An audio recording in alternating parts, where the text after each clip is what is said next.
Hey everybody, how's it going? Christian from Treasure Town here, and today we're going to be talking about pennies from 1950 to 1959 that have some errors or varieties that will make them worth more money. And I'll be explaining using a PowerPoint presentation where I've got clear photos of the errors, how to look for these, and then I'll also discuss the prices based off of how good of a condition the coin that you'll find is in.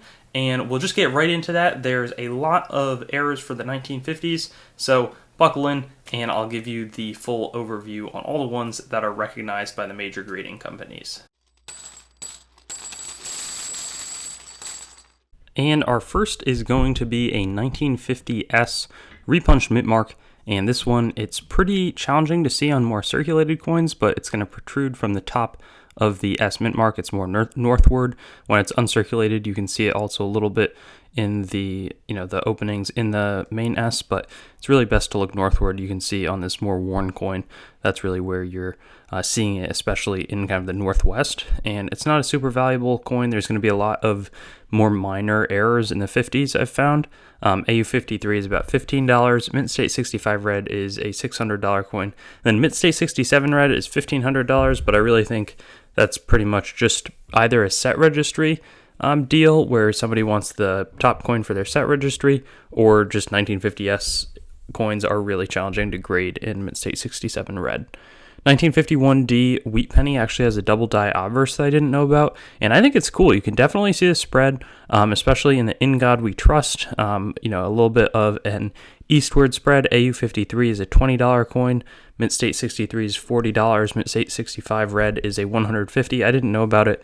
It's more minor, but I always say this on these videos, but you should look at graded coins that are in holders for these errors. That's often where you'll see a lot of the uncirculated coins, though there are still definitely rolls of 1951D pennies out there to be looked through. And there's also the 1951D over S over mint mark, and this one's best seen as the S is underneath the D to the south. You can see especially that kind of, not serif, yeah, I think it's pretty much a serif of the S that will be visible. AU53 is a $50 one, Mint State 63, $80, Mint State 65 is $150. Generally, especially in the AU grades, over mint marks are more desired than the repunched mint marks. There's a more minor one. I think this one should actually be worth more, but 1952D over S. Again, it's going to be southward where we see the S protruding. AU53, $200, Mint State 63, $70, and Mint State 65 red, $200. When we go to the repunched mint mark on the 1953D, this one is really clearly visible. It's a westward where the underlying D is going to be found, and it's clearly seen. This one, AU53 is a $10 coin, Mint State 63 $25, and Mint State 65 red is $120. When we get to 1954, it's going to shift to a northern repunched mint mark. That one also similar values, not super expensive in the higher ends, $80 for Mint State 65 red. But I think that this and the last one, 53, when you have it, you'll know that you have it, and they can be found on more worn coins than normal, which is just a nice feature. 1955, there's multiple double dies. There's the big one, probably the most well-known wheat penny error outside of maybe this and the 1922 no D, but the XF40 coins are 1,300, Mint State 63, 3,500, and they range up massively in the higher Mint State ranges. This one can be found in pretty much any condition. It's so strongly doubled. There's, the U's, it looks like almost a W. It's that strongly doubled. You'll know if you have this one.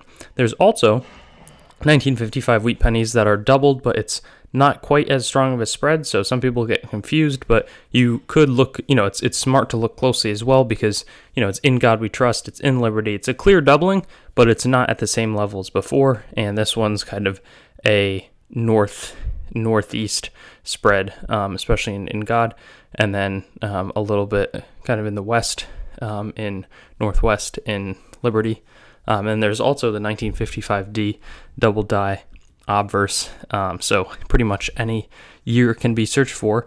This one has the, you can see in the 1 especially, and then a little bit in the 9 up there. This one's $30, AU55, 100, Mint State 63, and 250, Mint State 65 red. So there's a lot of double dies that people don't really focus on.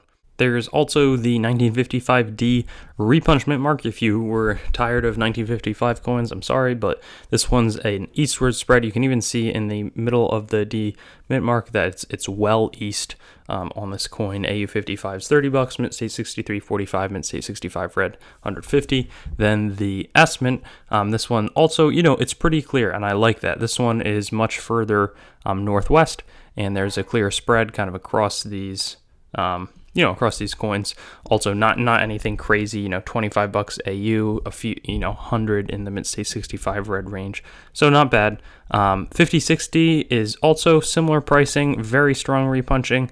The main punching is northeast of the southwest underlying one, and will fetch anywhere between $20 and about 100. And then when we get to the 1958, the last wheat penny for today, this is probably the most expensive wheat penny error. There's only 2 of these that have been found, 1958, and they're almost as doubled as the 1955, maybe not quite, but the rarity and mystery behind these coins definitely contributes to their value. You'll know if you have it, similar to the 1955, the Liberty, strong doubling, In God We Trust, very strong doubling. And then since this is 1950 to 1959, we've also got the double die obverse 1959 coin, extra thickness in the 9, slight spread on the outside of the date. This one, $25 AU, $60 to $250 for the higher mint state ranges. And then I think we're going to wrap things up with yet another repunched mint mark. This one apparently you can find reasonably frequently, about $10 for AU55, $45 for an average mint state, and then a nice sharp mint state striking might fetch about $85. But it's just strong in the southeast here and a good find to try to make. So good luck with these. There's a lot to be searching for.